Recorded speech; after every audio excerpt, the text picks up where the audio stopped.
Hi everybody, this is Alchemist2 and I'm back again with another book review. I just read Wholly Unbelievable by P.C. Dixon, and honestly I am a person who is both empirical and spiritually minded. And I thought this book was very humorous, but there were some things that I had issue with. Apparently Dixon did not read the pseudoepigrapha, because the pseudoepigrapha actually covers Jesus's childhood.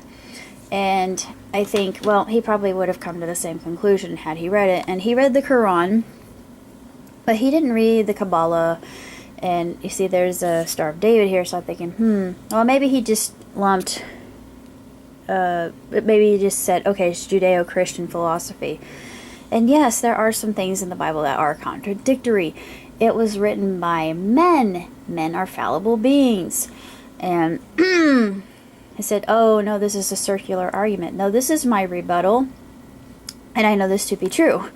But theories, too, are also fallible, and that's why they're called theories.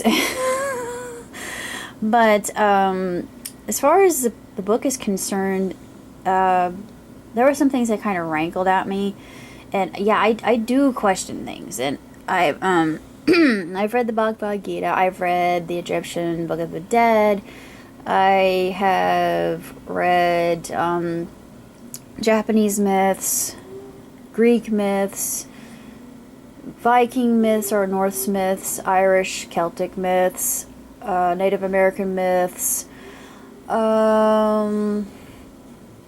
He forgets to say that they all have a flood.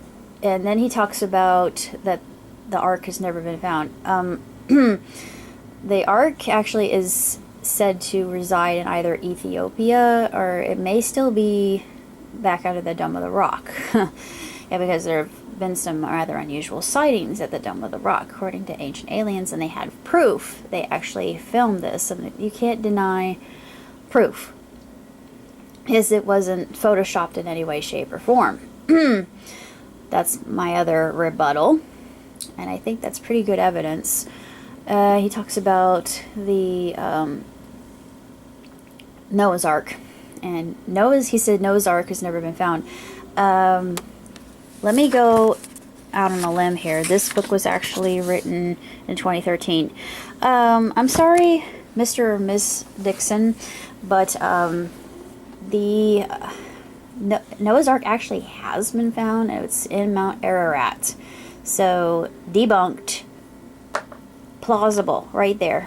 I mean, I'm sorry. I just had to combat that. But we all know that the Ark existed. So, you can't go back on proof. There's your evidence. You see, I told you, I'm empirical. And unless I can see it, touch it, or feel it, or, unless I'm going by faith alone, which is something entirely different. My faith has gotten me through a great many things. But that kind of got under my skin a little bit. But, I mean, there are things called miracles. And, yeah, I know there are places where it contradicts itself. And you have, he says it's a Machiavellian character. And I don't know. I just, honestly, I'm more like C.S. Lewis, and C.S. Lewis was an apologist, and C.S. Lewis said that there are many pathways to God.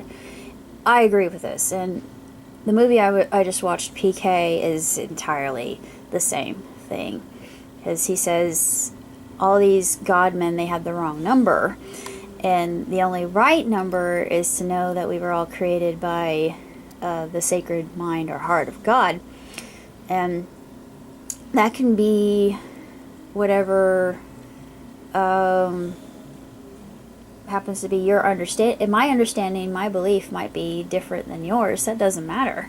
What matters is that we just try to get along as human beings. That's where fundamentalism is fundamentally flawed. But actually, I have to say I enjoyed this book beyond the fact that it kind of rankled me just ever so slightly. But it is a good book. I do encourage curiosity. I encourage questions. even if it's going to the point of being a little bit iconoclastic. A lot of people might think I'm kind of a blasphemer because, I do things that I shouldn't say. I say things I shouldn't say, and I kind of poke fun at religion. Oh, religion, I should say. Religion in and of itself is the problem, because it's you can't really put God in a box. That does not work. You may try to quantify him, try to make some kind of formula or empiricize him in some way. Can't be done with the infinite. I'm sorry, it does not exist.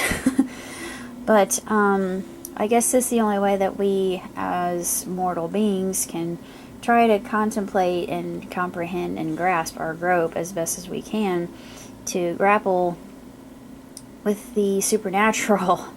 The supernatural is one thing that I am completely fascinated by, but I think that P.C. Dixon does a really good job, and I agree with a lot of the sentiments that he has, and yeah, he really showcases a lot of good viewpoints, and seeing God as having a personality disorder, well, yeah, a lot of good evidence is given cause for, and same thing. But if you go into Dan Brown's books, and then you get into some real controversy about Mary Magdalene, but I actually think that there might be some truth to that, and they found the ossuary, so there again, evidence cannot be denied.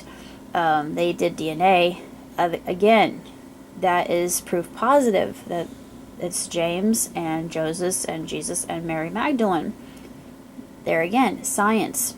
But is science and religion actually coexisting, or science and faith, or whatever you want to call it? But that's just how I feel. That's something very personal to me. It's something I've grown up with over the course of many years, and I consider myself a very intelligent person.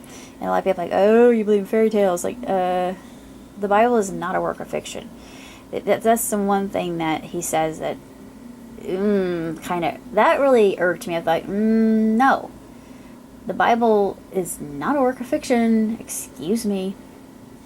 So if you go back to myth, quote unquote, legend, quote unquote, lore, quote unquote,